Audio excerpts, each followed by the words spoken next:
तो गाइस आप लोगों ने देखा कि हम जब मैच खेल रहे थे तो हमारा जो बैट था वो टूट गया।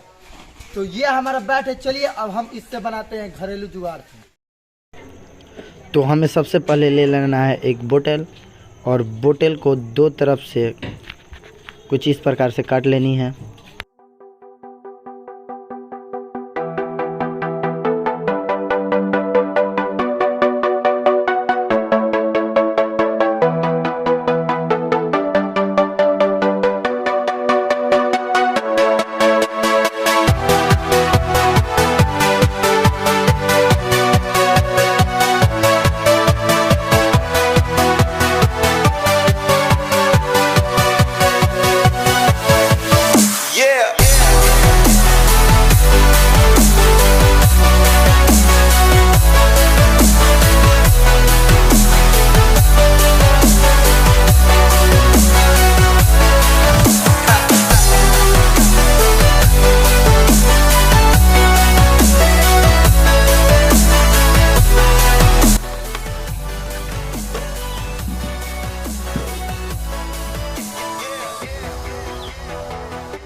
गाइस हमारा जो बैट था वो बन के रेडी हो चुका है। चलिए अब चलते हैं, हम इससे आपको खेल के दिखाते हैं।